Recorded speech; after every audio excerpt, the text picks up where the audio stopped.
Okay, a very good morning. Let us start the session for today. Warm welcome to our masters, Brother Huang, Hualien Dharma team, and brothers and sisters around the globe to Saturday Hualien Dharma Talk. Today, I would like to share Master Cheng Yan's daily words of wisdom, accepted from Master's speech. Everyone is respectful, accept wholeheartedly with joy. With climate change and imbalance in weather, the only way to use love to strike a balance and harmony. Between heaven and earth, there is an energy of nature. Humans have energy too. All need to be harmonized. Cultivation is to cultivate one's own temperament. To refine the mind and nurture one's character is what we call spiritual cultivation. When one manages one's temper well, one becomes loved by all, respected by everyone, and one's words are readily accepted. With a simple wave of the hand, others draw near with joy. This is the essence of guiding and transforming beings. 感恩 for Master's teaching. Now let us send our sincere prayers into the 10 directions. May the Sahara land be free from disaster and peace prevails in the world. Let us sing the prayer song with sincere piousness.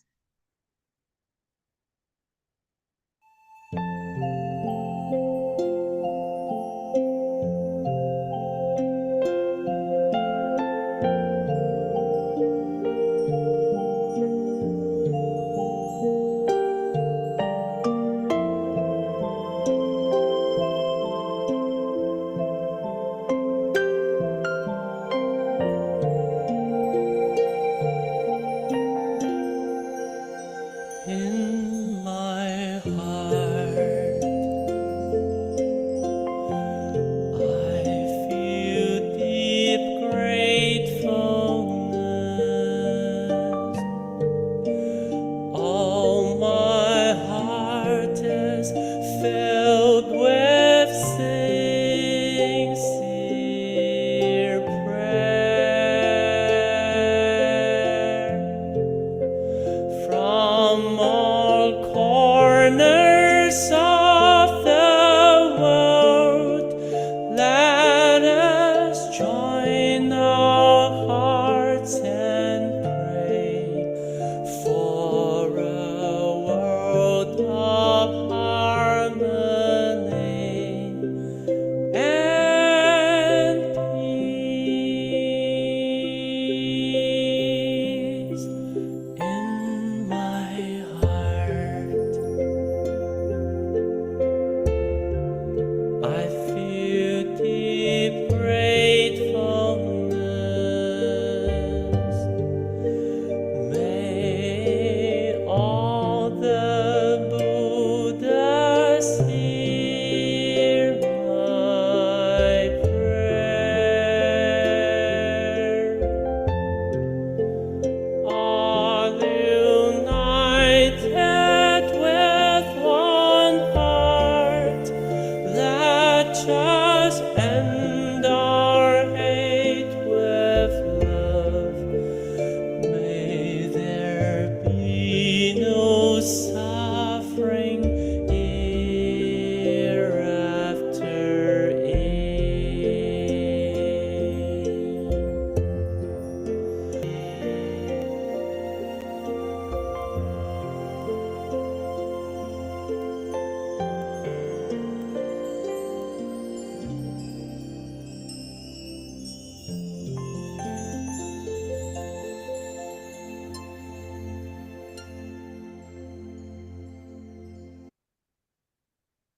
May all minds be purified. May there be peace in the community. May there be no disasters in this world. Now let us pray together for universal love and blessing. With loving respect, gratitude, and confidence, let us wish every person in our lives a healthy body, an enlightened mind, and a total fulfillment in universal love. Now let us expand this consciousness to include every person in the world, every being in the universe. Let our unified love make this wonderful world even better. Let us all immerse ourselves in the joyful embrace of universal love. Before we hear the wonderful sharing, let us invite our masters to lead us in paying homage to the Triple Gems. Let us pay respects for these teachings and explanations to the Buddha and Master Jiann by making 3 sincere bows. Please rise, palms together. First bow. Second bow. Third bow. And a bow to our beloved Abode Masters who could join us today.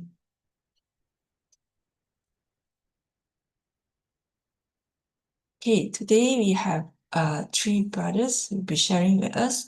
Brother Joe will be sharing on the Dharma insights, and Brother Sean sharing on great love transcends religion, and Brother Jiann will be sharing on Cici youth participation and external partnerships. Okay, today we don't have the weekly summary as there is some technical issues. Last week we don't manage to have the YouTube. Okay, so now we'll hand over to Brother Robert for the hosting the session. Jiann. Good morning, dear brothers and sisters. A very warm welcome to our Saturday Hualien session. With heartfelt gratitude, Kanan to our devoted sister Lily for her inspiring opening. I guess she didn't just open the session, using Master's teachings. She opened our hearts as well, gently reminding us to listen, not only with our ears, but also with our hearts. A truly wonderful and meaningful way to start our time together this morning. And we, of course, as usual, it's our honor to welcome our ever popular Brother Joe Huang to share with us his Dharma insight. Brother Joe Huang, good morning. Good morning, Brother Robert, and good morning, everybody. Welcome.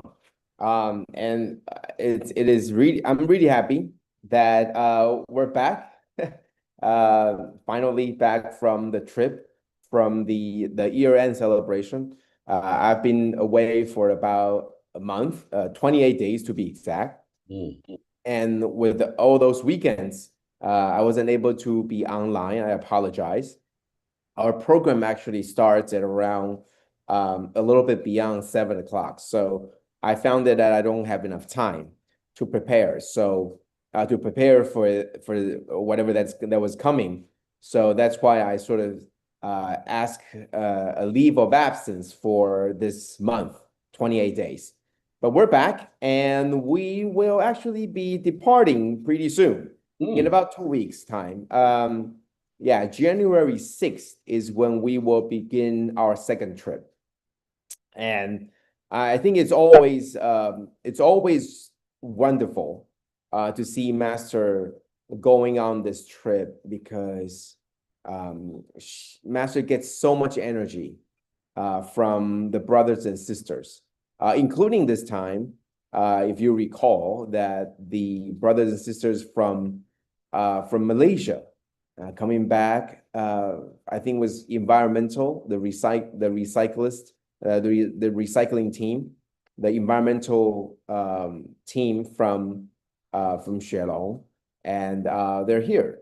So anytime that Master interacts with her disciples, it's always very uplifting, and so that was always very nice. And it's always nice to see Master really charged up, but also we see signs of, getting really tired.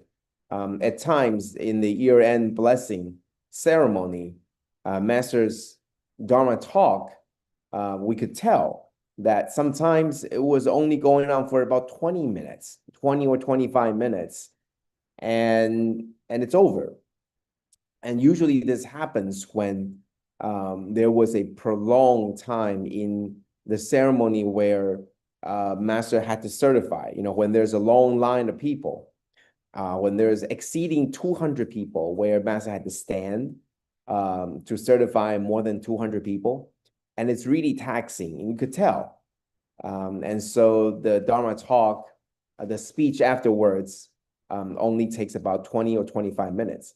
And that's a good thing in terms of our scheduling, in that we allow the flexibility that master can shift whenever. I remember back in the time when master used to talk for 80 minutes, 90 minutes, 70 minutes, and now it's 20 minutes. But still, the blessing is still there. The blessing and also the reminders are all there. And I think that's all very important. So yeah, that's where we are. And we're going to continue on the Sutra of Infinite Meanings. And that's where we've been. And very soon, I think after next week, this week and next week, I think we're going to be off again. So these are the 2 times that we're still going to be online. And I think that's, yeah, I think 3 times. I think 3 times.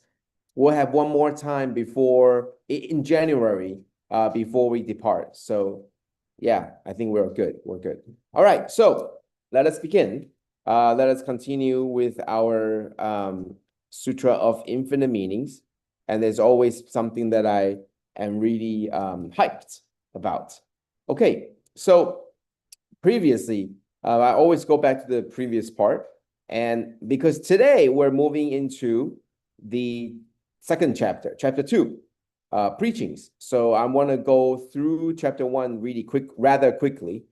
We talked about, I really believe, and I'm talking about this all the time whenever I talk about the Sutra of Infinite Meanings. I really think that this is a turning point. This is the point where the Buddha changes the approach. And I don't want to say the content is changed. No, the content didn't change, but the approach changes. The approach, or the way that Buddha preaches, or the way that the Buddha chose the content. And so I think this is a turning point. And I think for the whole chapter 1, it's preparing us to let us know that we should be thinking about changing. And we should be open to the possibility of change. We might not like to change, but we should know that it's coming, and we should not be resisting to it, and we should know why. And I think chapter 1 prepares us for this coming change that is happening in the in the Sutra of Infinite Meanings. And before we made a connection to the Lotus Sutra, and we know that the Sutra of Infinite Meanings, as Master always remind us, that the Sutra of Infinite Meanings is the essence of the Lotus Sutra, because it's a lot shorter and it goes to the point. But even though we have the essence, but the actual guidebook is the Lotus Sutra. The Lotus Sutra helped us, walked with us, step by step, hand in hand, to teach us how to do the things that was talked about in the Sutra of Infinite Meanings. And therefore, it's much longer, right? It's almost like a guidebook, handbook. It tells you what to do. And in certain cases, when you see a certain cases, the Lotus Sutra guides you. The Lotus Sutra inspires you and cheers you on. But the Sutra of Infinite Meanings goes straight to the point about the essence. So both of them have their uses and their purpose, and we had to understand what. So Sutra of Infinite Meanings comes first. It introduces a particular change, a change of mindset, a change of understanding, where you are no longer learning for yourself. You are not just thinking about practicing for yourself. You are now thinking about others. it's not enough that you understand the teaching, but you have to also help others understand. And that's what the Sutra of Infinite Meaning is talking about. Okay, and we'll understand, we will see why in chapter 2. But this is setting up. Once again, in chapter 1, Buddha did not say anything. There was only all about setting. But Master in the Dharma talks on this Sutra of Infinite Meanings, chapter 1, it's all talking about preparing, all talking about setting up to make sure that this is a time of change, that change is coming up, and we have to understand. Okay, so all these sections, we're talking about the changing of mindset, that you are no longer just learning for yourself. You're learning not as a student, but as a teacher of Dharma. And the mindset and attitude has to come along with it, changes. Okay, so that's what all this is talking about, right? Where all these are talking about the three bodies, the Dharma, the reward body, the transformation body, essentially tells us that the Dharma body doesn't change. The teaching itself doesn't change, but the person doing the teaching and the particular form that the reward that you get, or the benefits or the effects of understanding and teaching are there. So all these three forms are telling you that there's a Dharma that need to be taught, who is teaching them, and what you would get if you learn, if you follow, if you practice what was taught in this book, in this sutra. Okay, so essentially it's almost like the 3 chapters. Okay, so anyway, we're going to continue on. We're going to continue on to the chapter 2. Okay, so the mission was set in chapter 1. The goal is very clear. We're now certain that the change is upon us. Something is different. Now, preaching in this particular chapter is, how do we get there? How do we get to the goal? How do we get there? So now let's talk about the sutra itself. So in chapter 2, it began with, at that time, great magnificent Bodhisattva Mahasattva and the 80,000 Bodhisattva Mahasattvas, having finished this verse in praise of the Buddha, said to the Buddha. So this is continuing, right? Continuing from the praises that were given by all the disciples and followers at the end of chapter 1. But after they finished praising, after they finished, all giving the praises of the Buddha, they are now beginning the conversation. So we see that the main protagonist is the great magnificent Bodhisattva Mahasattva. And then he is leading the 80,000 Bodhisattva Mahasattvas. And what does that mean?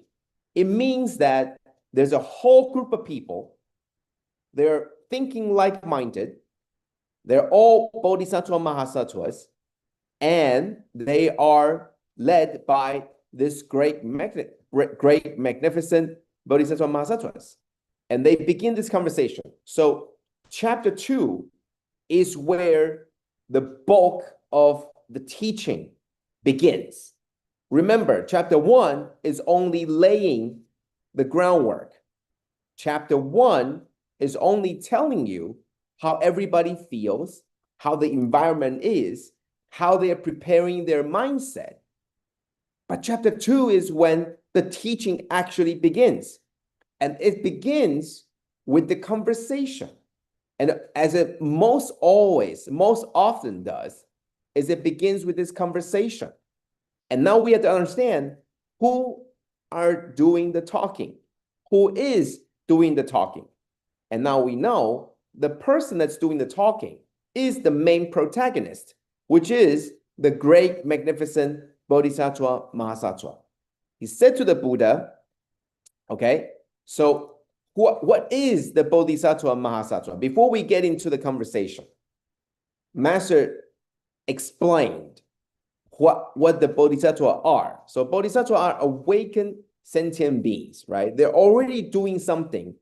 They're doing what was already talked about in chapter 1, right? They have already been awakened, meaning that they got rid of their illusions, their delusions, all the things, the greed, all those things that's bad, that's within them. But they still have affections. What does that mean? They have not yet attained the supreme, universal, perfect enlightenment. They are not Buddha yet, but they are still requiring, they're still getting there. They almost like they are the PhD candidate, but they haven't gotten their degree yet. So does that mean that they are anything less?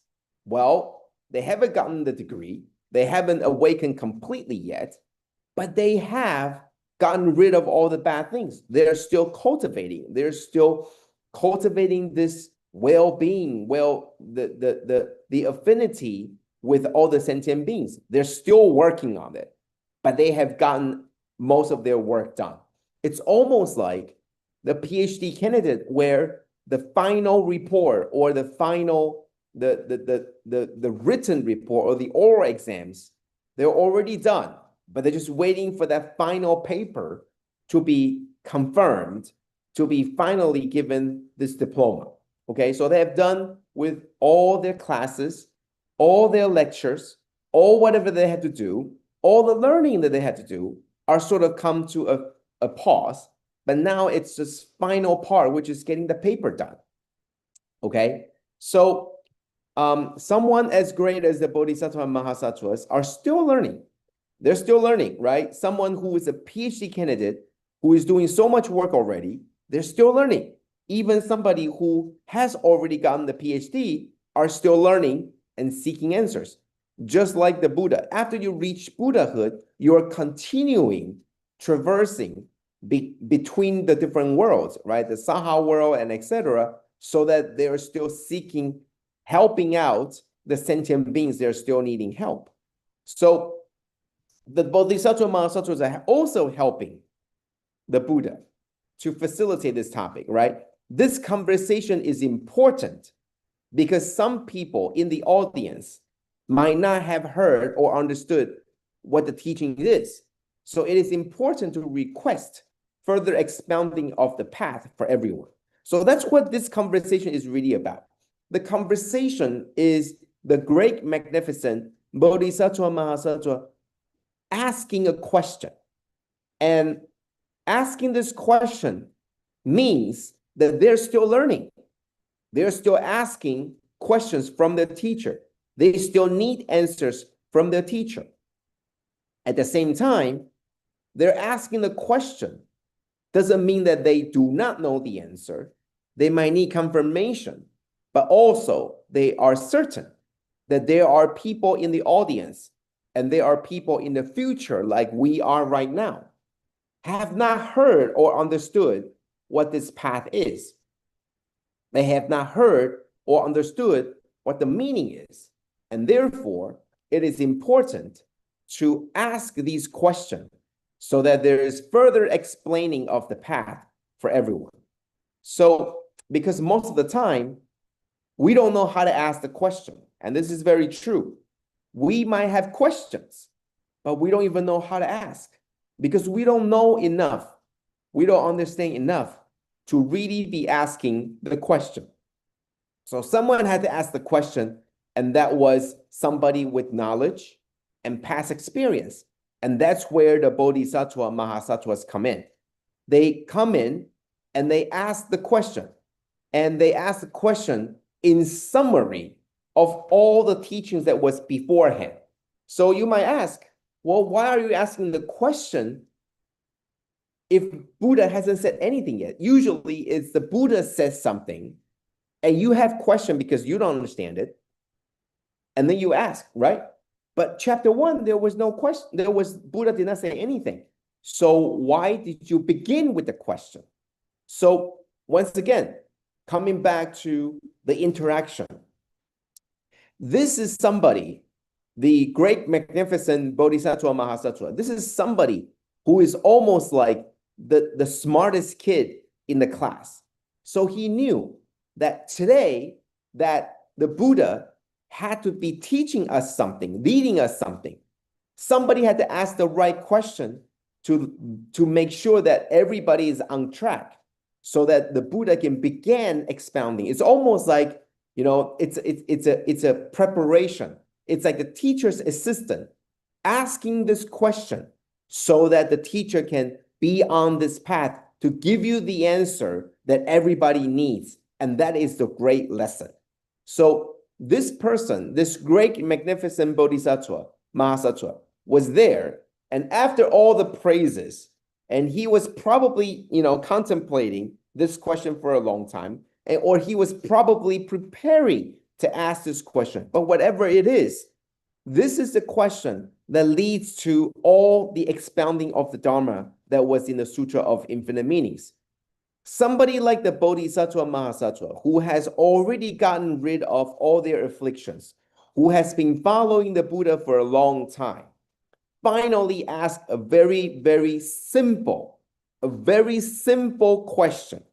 Imagine this, right? It's like a child asking the father, "Father, how can I be like you?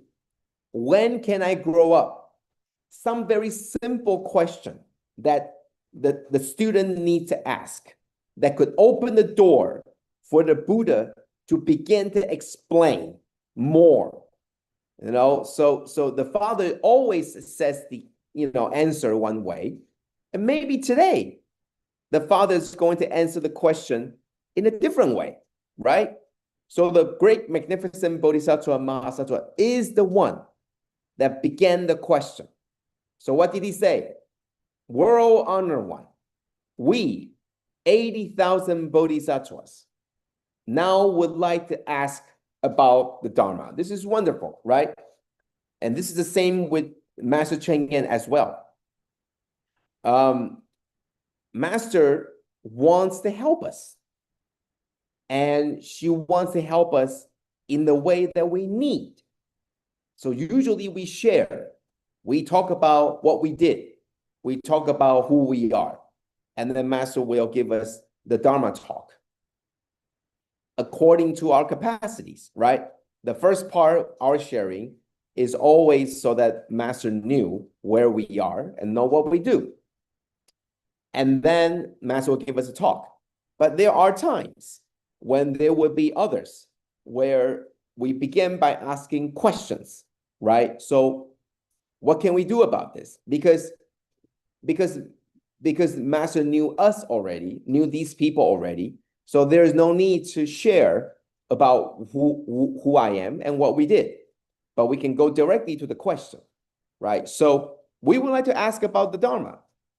We do not know whether the World Honored One will mercifully honor us by listening. And I think this is a very, very, you know, very, very humble way, you know, the right attitude to learn. So we talked about changing the mindset, right? We talked about we are now changing from being a student to being a teacher. But still, even though you're a teacher, you are still learning. And when you are learning, you are a student. And when you're a student, it's important to have the right attitude, to be humble and to be ready to receive the learning. And we always hear about this, right? Your glass is full or empty. If your glass is full, then you are not prepared to learn.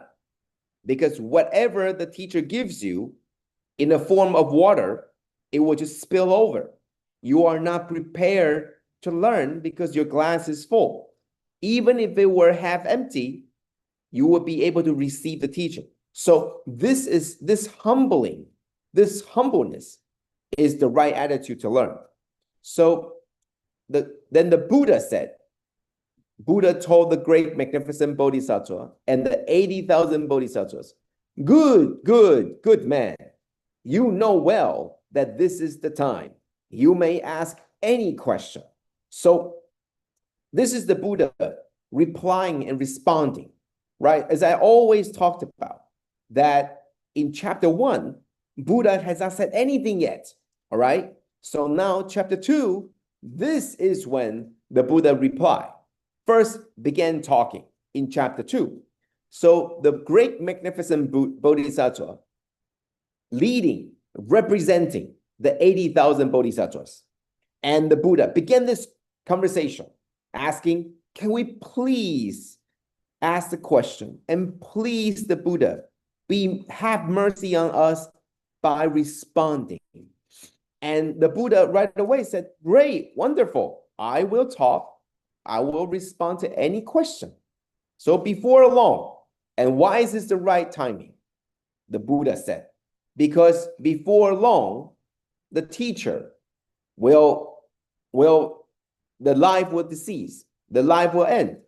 So that when that comes, no one will have, in the hope of the Buddha, that no one shall have any doubt remaining after the Buddha left us. So whatever you want to ask, you may ask. This is almost like the Buddha felt that he had already taught us all the Dharma that he could teach us. So now the remaining is, do you have any questions, right? So the teacher have already finished all the material. All the material that you can learn was already passed on to you.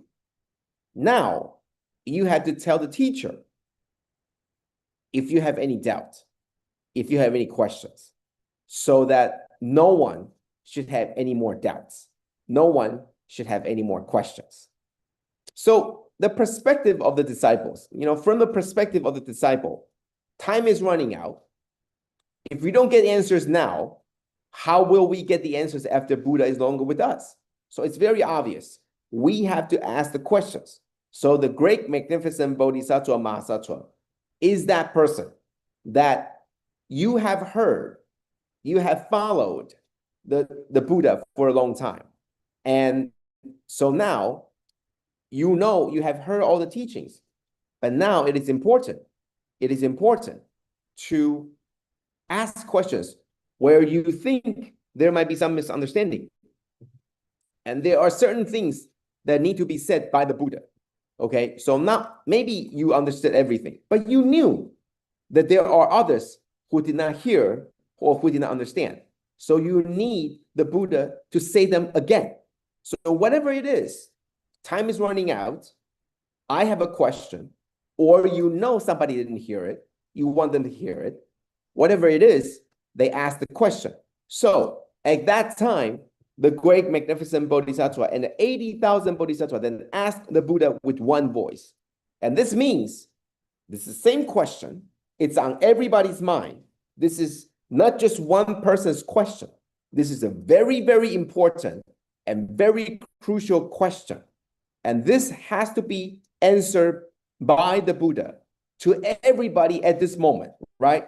One voice. Everybody is asking this question.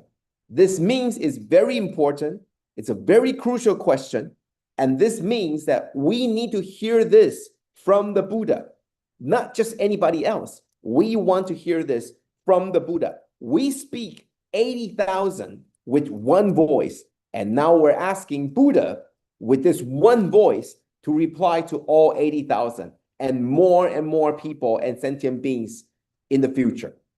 So the question is, World Honor One, if Bodhisattva Mahasattva like themselves wish to readily attain Anuttara Samyak Sambuddhi, which Dharma door should they practice? That's question one. Question two, which Dharma door will enable Bodhisattva Mahasattvas to readily attain Anuttara Samyak Sambuddhi?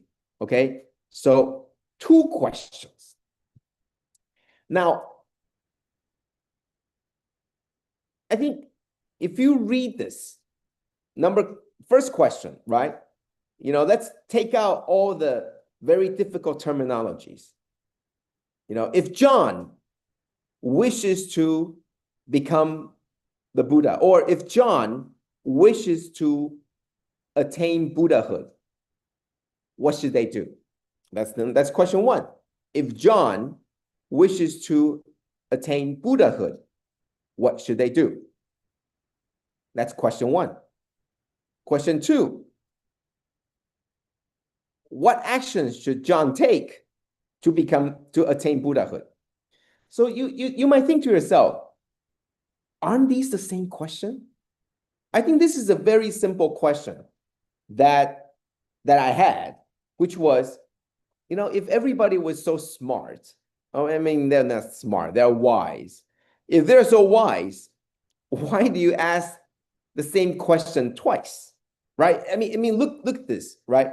Anybody, if you take away all the special terminology, right? So Bodhisattva Mahasattvas, that just means that this group of people who is very enlightened, but not yet awakened to the Buddhahood. Attain Anuttara Samya Sambodhi, that just means that attain Buddhahood, right? So that means these people who are almost there, how do you get to become the Buddha? They're almost there, but they're not there yet, becoming the Buddha. So question one and question two are exactly the same. Yet they were asked one after the other. So why is that? Why is that? Why is that indeed? And that will sort of conclude us. We'll leave this as a cliffhanger and we'll come back to it next week. And you can all think about this, right? Think about this. Question one and question two are essentially the same, yet they're asked back to back. Does that mean I am just repeating my question? Does that mean I am, accentuating this question? Or it doesn't mean anything. It just means one question. I'm asking it twice. What does that mean? What do you think? And that's something that we'll be talking about next week. So finally, we're getting into chapter 2. And let me share with you, this conversation goes on. This is just scratching the tip of the iceberg, okay? We're not even getting to the bulk of it yet. But this is very interesting. And I like to take it slow. Have some time to think about it. You can go read it. You have your answer. But why should you be asking the same question twice? And that's something that I think let's all should have some time to contemplate this. All right? So that will be all for today. I have another meeting that's coming up. But that's why I have to depart a little bit early, not 7 yet. But I appreciate all of us gathering here and try and have this heartwarming session. But this is something that's very fun and interesting and very intellectual. It's a very good question to be thinking about. If they are the same question, why in the world do you ask them twice? Do I do the same? Why does these very, very wise individuals ask the same question twice? What's the meaning? Or are they the same question? They're asked in different ways. What is it? All right, so we will pick up where we left off today, next week. All right, thank you and have a wonderful, wonderful weekend. And you can always find me online and text me and ask me, I cannot wait till next week. Tell me the answer. And I will tell you the answer by giving you a link to weekly sharing on Saturday mornings. That's the answer. All right. Thank you and have a wonderful, wonderful weekend. Deepest kanan again, Brother Joe, for continuously inspiring us with this Dharma and this Bodhisattva path. Yeah. Okay, may I like to invite everyone to turn on your video so that we can capture a wonderful group photo with Brother Joe before he leaves us. Sister Lily, can you please do the honor? Yeah, okay. Okay, everyone, please on your video if it's convenient. Okay, 1, 2, 3. Okay, Kanan, Brother Joe. See you next week. Bye. Take care. And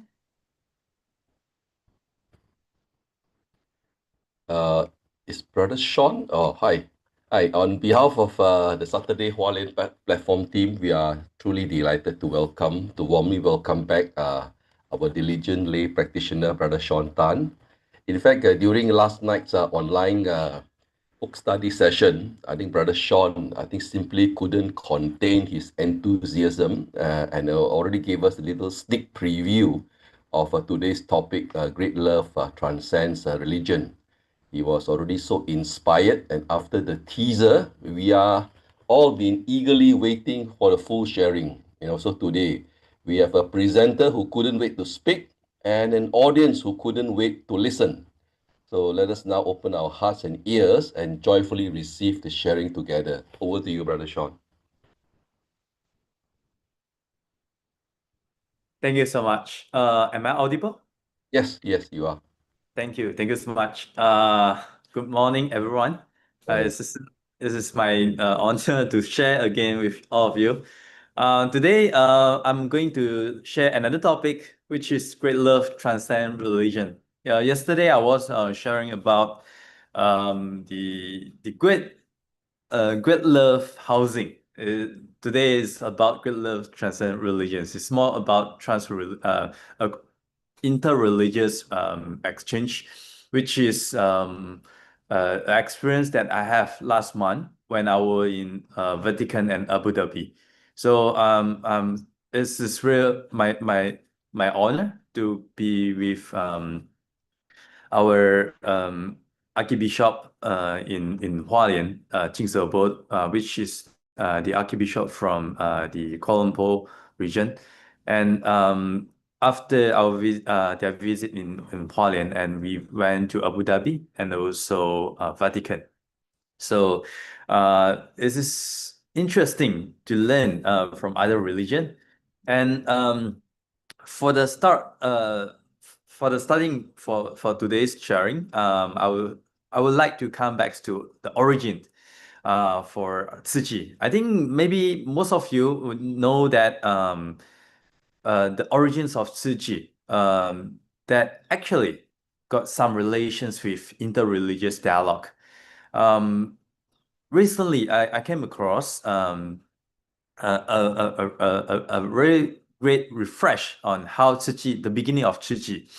So previously, I was always introduced on Masters is actually inspired by three nun, Roman Catholic nuns.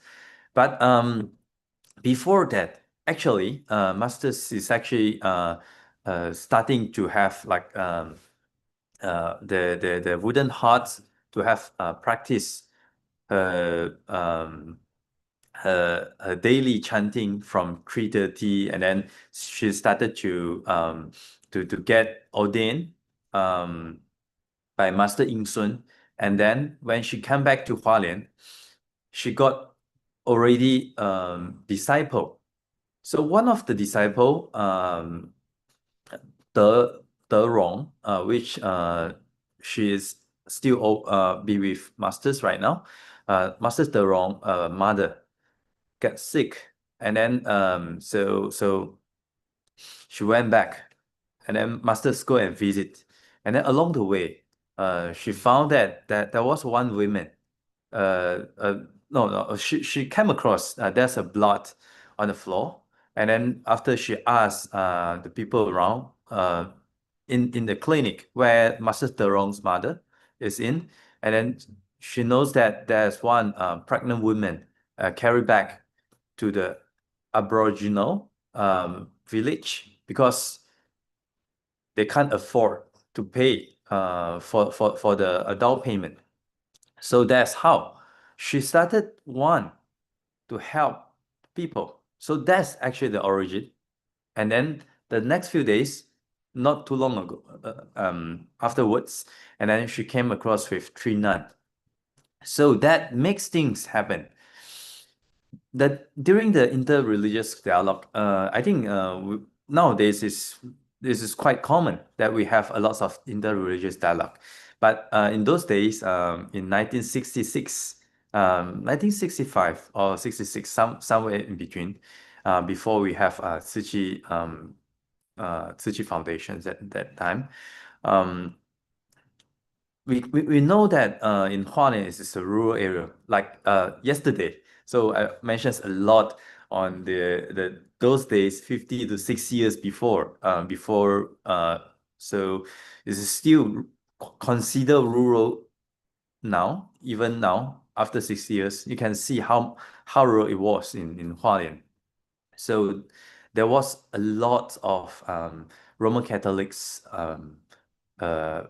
faith-based priests, or like there are a lot of nuns come to Hualien and also Yilan to not just preaching the ideology, not just preaching, but they bring in charity in the form of church, in the form of schools.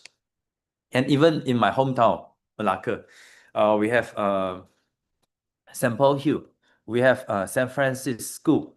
We have different religious-based schools, clinics, and also hospitals that is still existing right now. That is the same in Hualien.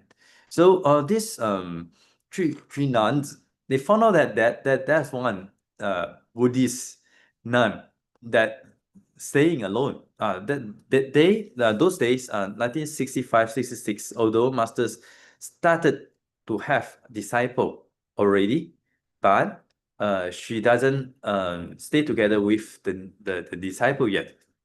So she's still in the hut, wooden hut, and then they kind of like staying separately.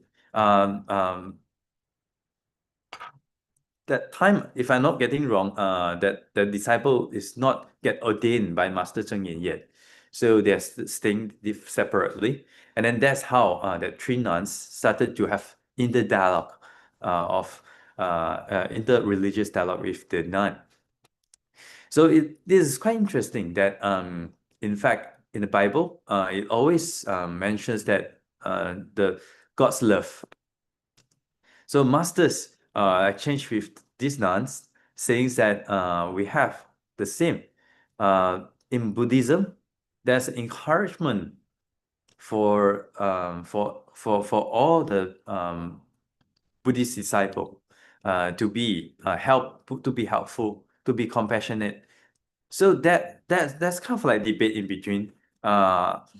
So God's love to the people, and then Buddha's compassionate to all sentient beings.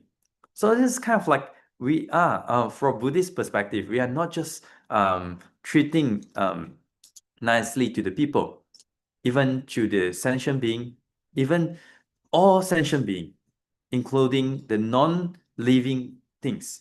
So that's quite interesting debate in between Buddhist ideology and the Christian ideology. But in fact, in those days, Catholics, Roman Catholics, they have already schools and also hospital. But Tzu for Buddhists, we have no any existing works to all sentient beings. That's only ideology. So that's how giving master inspirations together all the Buddhist disciple to have some action, the reactions that existing the physical things. So that leads to our that I will bring with some conclusion. What makes Buddhist Tzu Foundation is quite unique, different, comparative to some other lineage. So during this trip, that's my real honor to learn from different religious perspective, and I can learn that even Abrahamic religion itself, they have different way of practice. This is kind of like in Buddhism, we have different Theravada, Mahayana. We have even in Mahayana, we have different lineage with different schools. So this is quite interesting. All of the religions, they bring with the similar concept, which is love, great love, but due to different lineage, different school, or different culture itself, or where the founders started the religion, will a little bit helping, I mean, like shaping the schools or lineage. So for Tzu Chi Foundations, it started with practice. So that 3 nuns and also Master Terong, mothers 6, and then masters get into the blood, and then she found that she need to do something to the society. So that makes the shape that actually shape how Tzu Chi works today. So for Buddhism, compassionate, 慈悲. For Islam, so Ar-Rahman, so the most merciful, which means the name of God for Allah, and Caritas in Christianity, it means putting God's love into action. So all of them is about mercy, compassion, love, loving kindness. It's quite the same. But who should we show the compassion or the love or the merciful to? Mostly to the people around us. So it should be the same. It's all about love. But due to the culture, like I've mentioned just now, due to the locations of the starting of the religion, or like due to the people, the language and everything, it makes the religion different. But the core value, love, is always the same. So for Tzu Chi Foundation, for the inter-religious part, we actually help to rebuild the religious building in 5 countries for 34 different religious building. So we have built most mainly in Indonesia.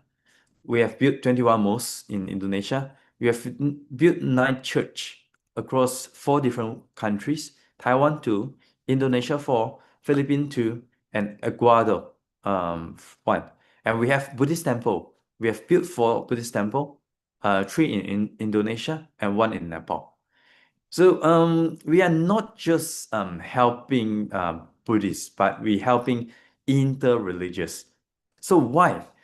I came across this from Master, because Master mentions that the why, the core value, the core purpose of why we want to build the religious building for others' religion.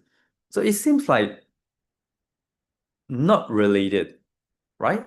So this is religious building, but in fact, after disaster, we should help the victim, the care recipient, to rebuild housing. It's not meant for the religious right. What much more important is actually to having them come back to the works, come back to the life, and then to have a safe place. But why we want to build most for the people? So that's feel like this is not that logical. I mean, to build religious building to the victim, to the care recipients. So Masters, in one of the relief program, Masters shared with me and our team. Masters says that whenever there's a disaster, the people will feel weak, not just physically. They feel lost, not just physically. They feel spiritually too. Previously, they have everything. So they can go to the church every weekend, every Sunday, and then they feel the love from the gods. But after the disaster, they lost not just their family members, they lost their house, they lost all the goods and their properties, and also their religion. So their religion is actually helping them to feel confident, to feel the love, to feel the guidance from the gods. So that's so important for those villagers. So Masters told us that if before the disaster, what is their regular life? We should give them back to the regular life, not just for their home, not just for their house, not just for their goods and everything, including their religion. We are not there to convert their religion. If we have the mercy, we have the love, we have the compassion, we should giving them back everything, including their religion. we are not there to changing their religion, because before we came into the disaster region, they have their own life.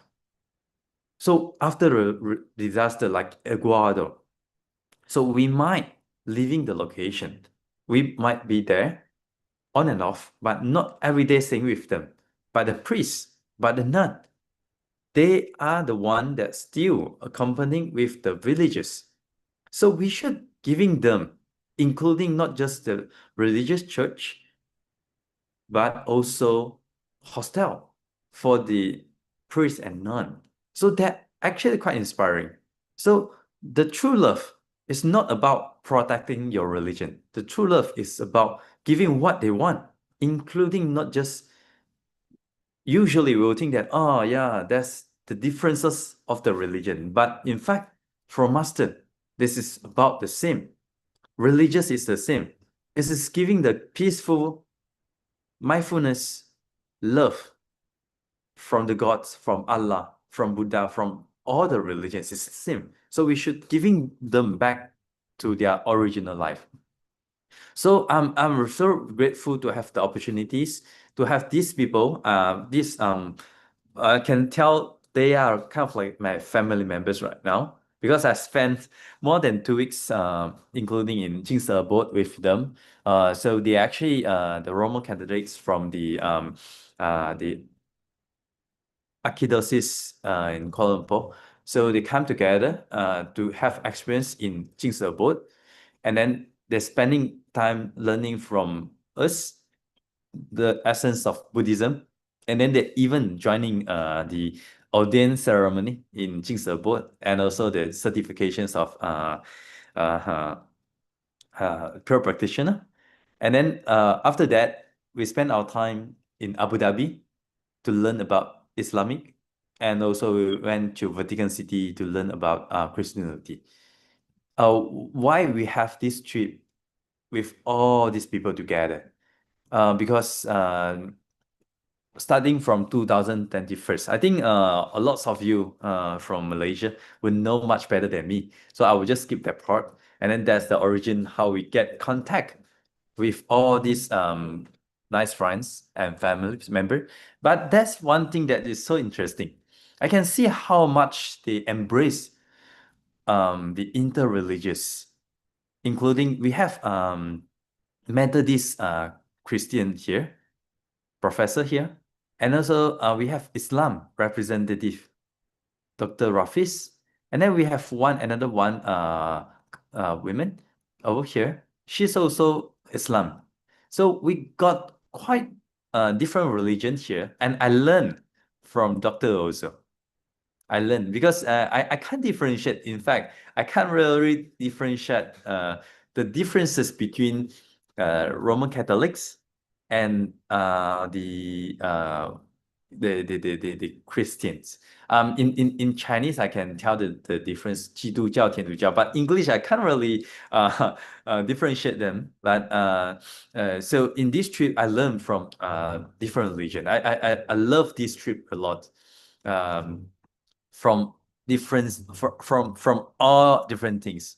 So the first thing, when we reach Abu Dhabi, I'm so surprised. The first religious the building that we went into is Mary, the mothers of Jesus Most.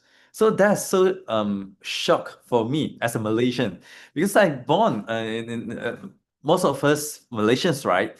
So we know that this is quite sensitive to use the word Allah in Christians, right? So even there's some debates and also some law enforcement that Allah is not allowed to use in Christianity. So I would think that there might be a lot of do and don'ts in Malaysia that we should be really sensitive enough to be aware enough that we shouldn't be that using different terms. But when the first time, the first building that we reached in Abu Dhabi, Mary, the mother of Jesus Most. So that two components put together.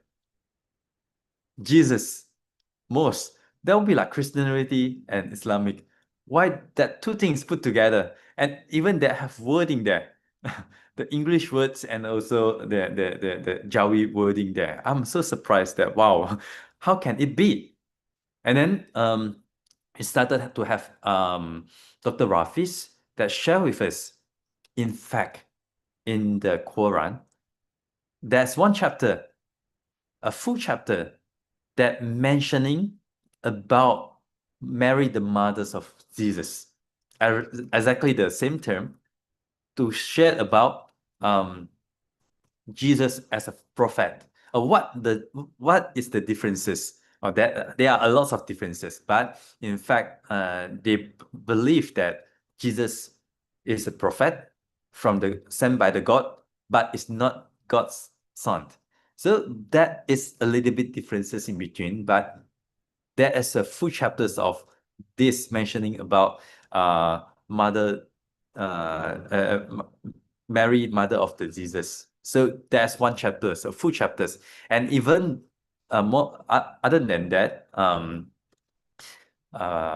Ustad Rafis mentions that there's in the Quran, they mentions Moses, Prophet Moses, more than Nabi Muhammad in the Quran.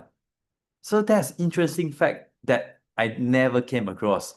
So that's I not even know. I mean, I know that there has some relation in between them, but I didn't know that. Wow. So in Quran itself, there's so much mentioning about Mother Mary and also Jesus, Moses in the Quran itself. So this is interesting. And after that, we came into Abrahamic family house that compromise of the Jewish, Christianity, and also Islamic. That is so awakening because recently we have conflicts in Israel, right? In Israel and also the Muslims in the Gaza. So that's so sad that due to some differences of the ideology, so they started to have some war. And then I can remember that in 7 years or 8 to 9 years before, when there's a conflicts in Syria, internal conflicts. So between Muslim, there's different theology and ideology. So there's some internal war, right? So I shared to masters, there is the internal war, the religious war in Syria. So that is just Muslim, within Muslim. So masters correct me. First time, master said that is not religious war. There is internal conflicts. This is not religious war. So I can't get the point yet. For this first point, masters correct me because I'm so used to the words 宗教战争. That is how it spread through the media, right? This is quite common with the religious war. In Taiwan, maybe. I'm not sure in Malaysia. But in Taiwan, we used to that term, the religious war. And masters remind me, but I can't get the point yet. So after a few minutes report to masters, I still using the same term, religious war. Master remind me and explain to me nicely. Master said, not religious war. Why? Because war is not started from religion. The religious people with rightfulness were not starting the religion, the war, but it is mainly due to political power. Those with power will use the name in the name of Allah. So we always heard that in the name of Allah. So sometimes, as a human, we will misunderstanding the teaching of the gods, of Allah, of Buddha, and then we're using the name of Allah, of gods, of Buddha, So that is how conflicts happen. So in the Abrahamic family house, I'm so surprised that that is interreligious. Jewish, Islam, and Christianity together. So the security that we came in is much more strict than airport. I can tell, much more strict. It's one of the most strict that not just screening through X-ray, all the things that you have to pass through, and including pens. I bring pens, those PT bottle pens, into the compound, and I was told not to bring in, and I have to take it out. And then after they scan through all the goods, you have to open out, including like a books.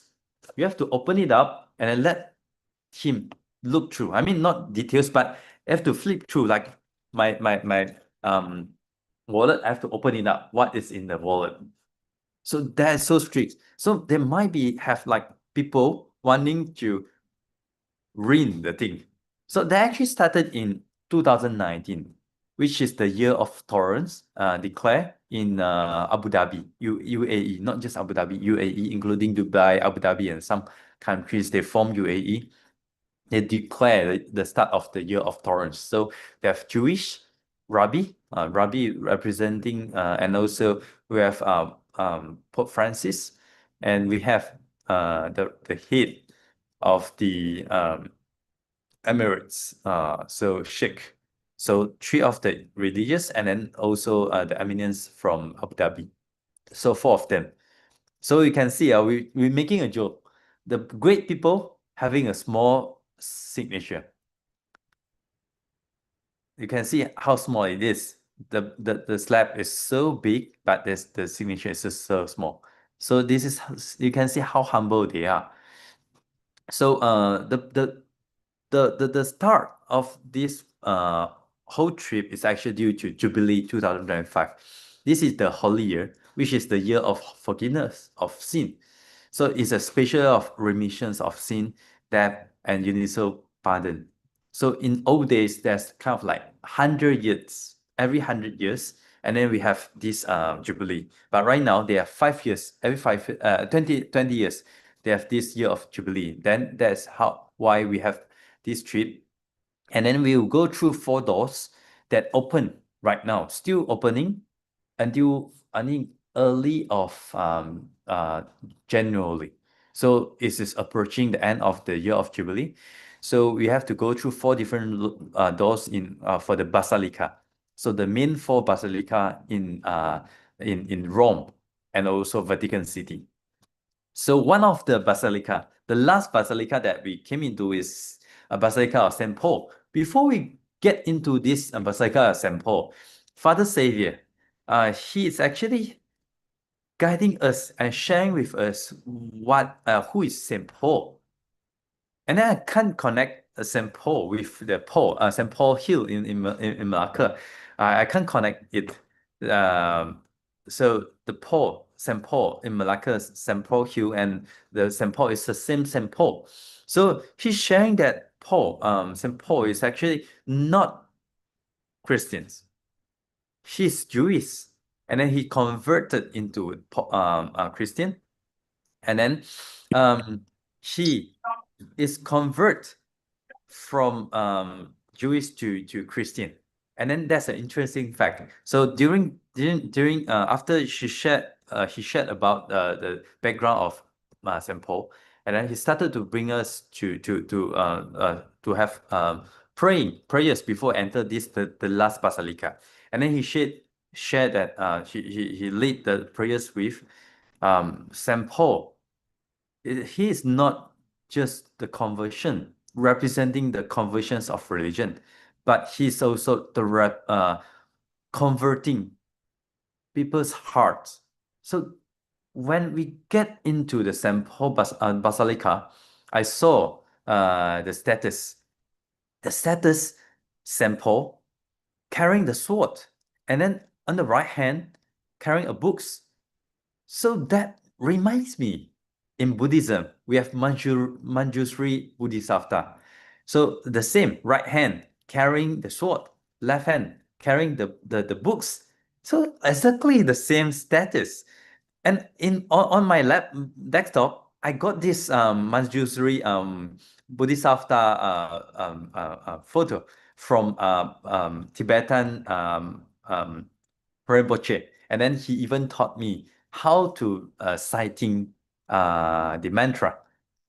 So I keep citing this mantra till now. I'm still practicing that. And I can see the same, the sword and the books. And for Manjusri Bodhisattva, he actually helping to convert the impurities mind to pure mind. Is this the same? So I can see the similarity. When I step into the basilica, I tell myself I should buy something from the basilica to bring back to remind me that's the similarity. That's the same. And even I shared this with all our friends from the Roman Catholics on the similarities. And not just that, a lot of Mother Mary I can see in the basilicas. And you can see the Guan Yin Pusa, the Avalokitesvara Bodhisattva, Guan Yin Pusa. It looks almost the same. Even the rocks, the shapes, it's just the colors. If you're changing the Guan Yin Pusa rocks into blues, you can't make differences. And also the children, Songzi Guan Yin, it's the same. And also the aura behind, that's the same. So you can see so much similarity between Buddhism and also the Christianity. So Master Jiann says the Holy Mother Mary is like Guan Yin Pusa in Buddhism. Her love is to embrace all beings. So I have the same reverence for both Holy Mother Mary and Guan Yin Pusa. That always remind me when I go into different religious building, I will remind myself there's not much different between the religions. It's just the culture, the starting point of the religion, even how it works in Roman Catholics. They have the relics. So they put they're collecting the relics. It's just like in Buddhism, we're collecting the relics from Buddha, from the disciples of Buddha to remind ourselves. So the 12 apostles and the 10 principles disciple, that's the similarity between them two. I can see this Saint Bartholomew. So one of the head of the for this trip, he's actually sharing with us Saint Bartholomew why there's there's knife carrying by this saint, and also there's a skin. Why there's a skin? Because his skin is actually peeled away during his trip to preach, and then that brings me to remind myself, oh yeah, that's a mythology. Foliona mythology, Purna Maitrayani Putra. There's a similarities between the Purna Maitrayani Putra. He's famous to volunteer to preach in the dangerous, uncivilized regions, despite of the warning from the Buddha saying that you might get stoned, you might get scolded, you might get stoned, you might get killed. But he says that no, Buddha, not worry about that. I will go forward. I will help to spread your teaching to the people that needs the teaching. And that is the same. The 12 apostles. He preached in India and Armenia, and then he eventually get Maitreya being flawed alive. So you can see there is so much similarity in between. All of the 12 apostles and also the 10 principal disciples, they are working diligently to preach the religion. So that is actually the belief, the love from the gods, the teaching from the Buddha is so good. So they're trying to preach, to share the teaching, because the belief that love is the same, just that the differences. So whenever we get some criticism, this is normal. So I always, before that, I always feel sad that why we work so hard in Tzu Chi, we get a lot of criticism. So that always remind me, even Jesus, a saint, get nailed and then killed. Even Buddha get attacked by his disciples too, and the people around you. Even a saint, even Buddha, even Jesus get attacked. Even the apostles, even the principal disciples from Buddha get attacked. So what is the differences now? In 2025, right now, we get criticism. This is pretty normal. But at least we are not get stoned. We are not get attacked or killed, you know. So we can see there's so much similarities that inspiring us. Even me, I'm so inspired with all those great leaders. And then I'm got the honor to deliver and the presence from the Jingse board to the to Pope Leo. And then this is the interesting facts that I will try to conclude today's sharing. So 3 years before I was in Poland, I can see these interesting pictures. A Buddhist NGO with a Muslim volunteers with his brother Faisal, helping the Orthodox refugee inside Poland, the Roman Catholic Christian Church. So this is so interesting. Four religions, we work together to each other. So what makes the difference from Buddhist Tzu Chi is about action. Action over doctrine. So volunteers are encouraged to practice compassion and loving kindness, mercy through doing rather than debating the theology. So it's about action. So Buddhism in action, Tzu Chi, compassion, relief. I always share with the people, compassion, the ideology, relief, compassion, relief, Tzu Chi, compassion and relief. So our principle, our actions. Put principles into actions. This is how Buddhism in actions. Actions over doctrine. This is how the love can be spread through religion actions. That's all for my sharing today. Thank you so much. Yeah, Kanan so much, Brother Sean. Deeply touched and inspired by your very meaningful sharing on this interfaith peace journey here. I think love and unity, I think, can overcome all this global turbulence. Yeah, really, yeah, very, advancing all these peace building efforts. Yeah, very good sharing from Brother Sean. Yeah, Kanan so much, Kanan. By the way, did you manage to update Sangren about this trip to Vatican City and Abu Dhabi, or already updated her lah? Yes, just yesterday. Oh, very good, very good. Yeah, thank you so much, This Brother honor. Robert, and accompanying all those our friends from the Roman Catholics come into Kanan. the board. Yeah, thank you so much. Thanks for Yeah. accompanying. Okay, Kanan so much, Brother Sean. We look forward to you to come back to our platform again for sharing. Yeah, Kanan so much. Yeah. And Okay, now please join me to give a warm welcome to Brother Fu Jiann, who is joining us for the very first time. We are happy to have him with us. We look forward to your sharing, Brother Fu. Brother Jiann, over to you. Yes, thank you. Thank you, Brother Robert. Yes, good morning, everyone. Yeah, so I think everyone can hear me, right? We can hear you. Yes. Okay. All right. So yeah, I'm so thank you so much for the invitation to first time to share about youth participation and external partnership. So I think today's session link everything very connect all the things very well.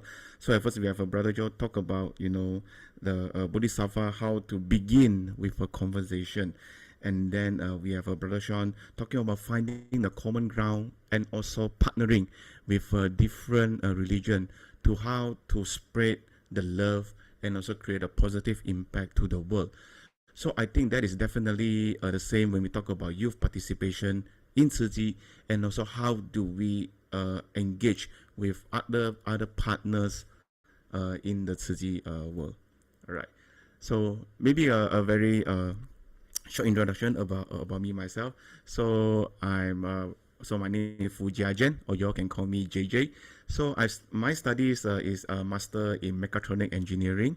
My current position, I'm a full-time staff in Tzu Chi, Malacca as deputy manager. So my job scope is on youth development, partnership, and UN Asia Pacific engagement. Yeah. So maybe a little story that I would like to share. I'll begin with a conversation, right? So I begin with a story. So I started my Tzu Chi journey. Oh, it doesn't write the number there. Since 2010. Yeah, since 2010. As you can see, at that time, I'm like so, very cheerful, wonderful, young people don't know what to do yet. But I know that Tzu Chi is the organization that I would like to join, and I would like to learn as well. So you can see the right picture, the abode. So during that time, that is my first time going back to Hualien in 2010. So at first, the building behind the original abode is still under construction. Yeah, so it shows that how time flies, right? So then, after I completed my studies in Malaysia for my bachelor degree, then I went to Germany to study my master. So that time it was 2014, 2015. So unforgettable moment happened when I was in Germany, because that time is where the Syrian refugees, because of internal conflict, just like what Brother Sean mentioned, because of internal conflict, many Syrian refugees displaced from their home country, and then they would like to seeking refuge or seek for a better life in Europe. They fled the country. So as you can see here, as you can see the slide here, so how the refugee left. So for those who do not have enough financial, or maybe they do not have enough money, they will stay in Turkey. So that is where Brother Faisal was in Turkey helping the local Syrian refugees there. So for those who has a little bit money, they sit on this like boat. It's not really a high class boat. It's just a very small boat to cross the Aegean Sea. So this is where the place that many refugees, unfortunately drown while they are traveling, while they're seeking refuge. So at that time, I joined the European Europe Tzu Chi volunteers to go to like Serbia to help the refugees. So because going into Serbia, our Malaysia passport comes into the picture, whereby we do not need we do not need a visa to go into the country. So all the volunteers, we went in. At first, our initial mission, we have 10,000 winter jacket. So every day there will be 1,000 volunteers passing by Serbia, and then Novi Sad. This place is an intermediate station, whereby they will stay there for one day, and then they will continue their journey to Germany or maybe other Europe countries. However, when there's too much tension from the local people, countries start to close the border. First is from Hungary, and then the second one is from the Macedonia, and the border between Macedonia and also Greece. So that time, all the refugees that comes into Serbia already, they do not know that Hungary border has already been closed. And then, if they want to return, they would like to U-turn, they have nowhere to go also, because the Macedonia, the border also closed as well. So they are literally trapped, and then in the refugee camp, getting more and more people from 300 to 400 to 500. So Brother Sean have the opportunity also to really go there and help the local refugees. So I was the first batch at that time. So you can see all the jackets, clothing, they hung on the like bunk beds. And then you can see one of the refugee, he did not finish his food. So you might be asking why he did not finish his food, not cherish the thing that we have, that the refugees, association provided them. But every day they're eating the same food. They eat bread, tuna, and mineral water. That's it. those are their 3 meals with the same food. So from there, actually, from this relief, I do experience the strength of partnership. Our late brother Rudolph from Germany, so he has been walking all over Serbia to ask whether Tzu Chi can provide humanitarian aid to all these refugees. And then with that window of opportunity, so our Europe volunteers, they have been continuously went to like Serbia, and then to give care, to give love to the people there, especially the children. So I think through partnership, in my opinion, it's like we seek like common goal. We have the same humanitarian relief mindset, to be compassionate, to help the people in suffering, and then the most importantly is to resolve the hatred, by the people because of these unfortunate events, and then it also cultivate our self-empathy through love. So this is the sharing text by our master. So I keep it originally the Mandarin text, so that I'm afraid that I will alter the text. So just a short, I'll briefly translate it. So master encouraged us that not only engage, not only collaborate with other organizations, but we have to be proactive also to guide people from different background to serve the common good, the common goodness. So master also encouraged us that we do not fixated in a small family or our living circle. We need to have a more open heart to let everyone know about Tzu Chi's great work, and also most importantly to join our rank to help the people and also to create a positive impact. So why do I say living circle? Why do I emphasize on living circle? Because sometimes we so get used, in like the Tzu Chi environment, we do not know that how are we going to engage with like other partners, because it's just that because they do not understand like Tzu Chi, or maybe some of the words that we use is not it's only the Tzu Chi member or the Tzu Chi family knows. Unfortunately, other people do not know that, right? Yeah. So I think the strength of partnership we definitely can see in our 2024 our charity foundation annual report. So everyone can just type Buddhist Tzu Chi Charity Foundation annual report 2024. So it has highlighted many of the relief effort, the humanitarian aid, the environment protection that we have been doing for all these 60 years, for all these 50 over 60 years. And then these are the result of partnership, right? So you can see that our CEO Jiann as well, who has been talking about corporate goodness, partner companies, etc. It all come about creating a sustainable future. Then I'll come to so I'll go to the next stage, whereby about young people. So usually we will hear that our senior volunteers keep on asking, where is our young people? They keep on asking, because we need young people to come in Tzu Chi, because we need to pass down the Dharma lineage, and also we need more young people to uphold the Tzu Chi spirit in our Tzu Chi world, right? So this every time we have been hearing this, especially me as well. But I think one thing we should acknowledge this thing first. I think one thing is the generation is really different right now. Because now, if you know that babies who are born in this year is no longer called Gen Alpha, they are called Gen Beta, Generation Beta. Okay, so we have Alpha, Beta. I don't know what Roman numeral. I don't know what Greek alphabet they are going to use in the next 5 years or 10 years. But generation has been, is different because we experience different things in different environment as well. So I'm from the millennial. I'm from the generation millennial. But the solution I think we can do is to find a common language. How can we, in order to create common understanding, it's very important to have a common language when we speak with the young people, with an open heart, and then to listen to them. And then another thing also, they care about this planet also. They care about this environment. They have a loving heart. deep in their deep inside.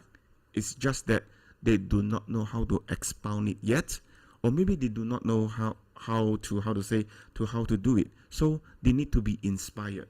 They need inspiration, guidance from our Tzu Chi volunteers to say that, hey, actually you can come to Tzu Chi.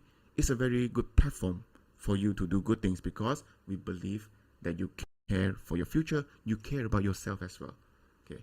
And then we seniors, including me as well, so I'm one of the so-called the senior volunteers. So actually we can guide them, but with love, not demand. Because sometimes the way that we speak, sometimes we say that, oh, I would like, I want, not to say I would like you, it's like I want you to do this and do that. But sometimes, young volunteers, they do not know, oh, what is the proper way, or maybe what is the Tzu Chi way of doing things, right? So we kind of like a little bit like demanding, and then they will be scared of, because they couldn't, they feel a little bit lost, and then they feel that, oh, why am I being like demanded something that I don't really know how to do things correctly. So I think as like seniors, we do really need to like inspire them. So I think, so it ties back to the partnership, whereby through partnership in Tzu Chi, if I think everyone knows about Tzu Chi, we can expand the horizon, but at the same time keeping the Tzu Chi value. I think that's very important. That comes from like the second generation of Tzu Chi family. They know all these Tzu Chi values, but they only need to expand the horizon to seek for the common language. And then the other part is to seek for young people that do not know Tzu Chi at all. They have heard Tzu Chi before, but they have not been or volunteered with us before. Then another thing, we need to like inspire them through like Tzu Chi mission, but of course with the common language as well. So that's why we have a Tzu Chi International Youth Association, started from Taiwan, and also from Sean's group, definitely. Yeah. So that's why we have like all these like different like group, because Tzu Chi is for like university student, and then for TIA it will be like any young people from 18 to 35 years old, because they are young people who do not have the opportunity to get into university. All right, they came out work very early on. Yep. So I would like to, so I'll continue like share, for the regarding like partnership, right? So I think partnership with the common language is very important. So these are some of the pictures that we have engaged in UN Bangkok during the APFSD event. It stands for Asia Pacific Forum for Sustainable Development. So in here, we have all the like-minded organizations all around the Asia Pacific, all around Asia Pacific region, from CSO to government agencies. So our common language is on SDG, Sustainable Development Goal. So all the Tzu Chi mission that we have been doing is greatly aligned with SDGs. So at there, we know like more people, and then not only like we know, we bring our youth volunteers to be in the picture as well. And then on this right is the Malaysia SDG Youth Summit. You can really see young people can really do a lot. Sometimes they just need a spark, or we just need to inspire them. So that is what I learned, that maybe this inspiration, we can do this in a Tzu Chi environment. And then the next one will be like in Malacca. So I'm from Malaysia, Malacca. So we do have this Ocean Pulse Music Festival in accordance, observing the World Ocean Day. So for this event, we do not, only like Tzu Chi talking about, not Tzu Chi will be spreading about environment awareness. We can invite our local other NGOs to come over because we have the common goal to spread the awareness, and then most importantly to open the horizon of our Tzu Chi youth. So in this group of people, we have Tzu Chi, and also we have youth member from TIA as well. First time joining Tzu Chi activity, and then there are those who are from Tzu Chi family, and then they are from Tzu Chi. So it's a very good synergy that bring everyone together through this partnership to see that we can do more than that. When we talk about environmental protection, it's not only Tzu Chi has been doing it, advocating it. Other organization is advocating it as well. And then also the last this year KL Selangor Ciqing camp, this is the first time they invite external speakers as well. So I will spread on I will typically highlight on Mr. Kon talking about how he helped the indigenous people to sustain their livelihood through organic farming. He was the first session. At first, we thought that the engagement with the Ciqing will be a little bit low, but surprisingly, many people start asking questions. Because they see that, how can you as a organization can do the same thing with that's similar to Ciqing as well. So this conversation is very interesting during the Q&A session. And then we have our two more young people who really share their journey, all right, in terms of environmental protection. Okay. And then when we talk about partnership, it needs to have with inspiration as well. So so we have so for our IYLPs, it's a program it's a program organized by TIA. So we have three young people, all right, three youth volunteer who do not know Ciqing. Only one of them, she's from Ciqing. So she helped us, they help us on our project, on our urban farming in Malacca. So eventually through them, we're able to apply a grant, and then from this grant, we're able to invite more external parties to really share about sustainable farming, to share about many methodology in farming. So it serves a great purpose in how can we educate more people to coexist with Earth. So because of this cause, because of this yin, it comes back to many more local Malaccan young volunteer and students to come join and participate. And then through this mission, they know about Ciqing. And then also and then from the same IYLP International Youth Leadership Program, so we do form a group of youth to host a green camp, a 3 days 2 night green camp in SJK Machap. So in this picture here, we have from Ciqing family, and then we have also the first time they joined Ciqing activity. So maybe a special shout out to Hui as well. So this is her first project that she conducted with Ciqing. So you can see, looking me here, I'm just beside there. I don't know what I'm doing, but I'm just to be there. And then also actually through this action, we do to inspire more people to follow our footsteps. No need to have so many instructions, just to be there. And then the next one will be our Baha'i community. So because Brother Sean talked about interfaith religion, right? So I think Baha'i community is it is a group of a faith organization that we engage a lot in the regional level. So my role is to really how can I translate our regional effort into the local context. So in local Malaysia, we Baha'i invited Ciqing to in a roundtable discussion in quality education. So at here, I'm also very grateful to meet Father Julian, who has who visited a master, and then the story shared by Sean. Yeah. Okay. So last but not least, it will be partnership with love but not demand. So I think throughout this journey, I think we as a senior volunteer who are wearing our blue uniform, Lantian, Baiyun, right? I think for the young people, there are definitely many things that they can learn from us. And then it's just that how do we channel this learning process, through action. And then, so for the first thing, I think it's very important that we need to empower youth to try and also learn.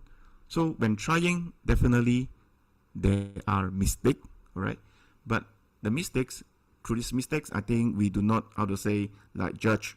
We do not, but if it is a very big mistake, we need to correct them, but correct them with love, but not in a demanding language.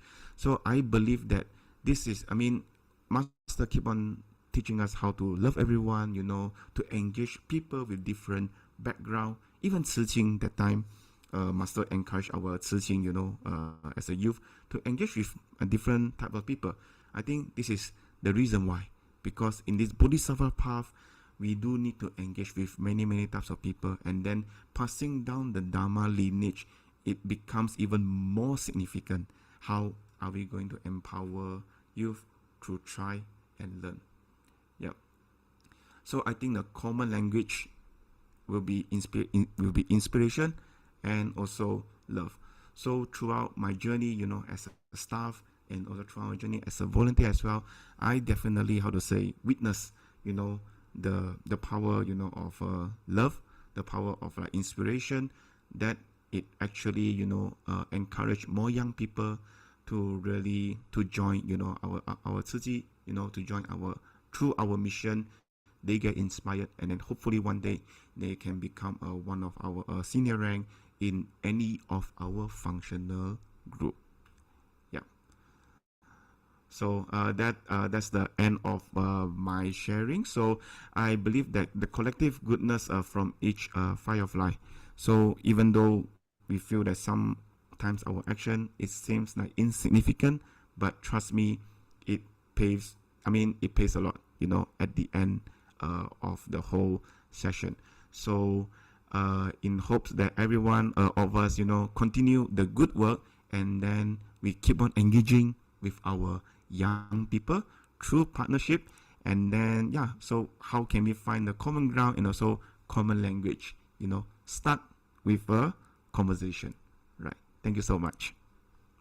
Yeah, Kanan so much, brother JJ, Yes. for bringing all this good young energy to this platform. I think we need more young people for sure. I think you have updated us, very good information about our collaboration with other organization. I think that is the way moving forward, lah.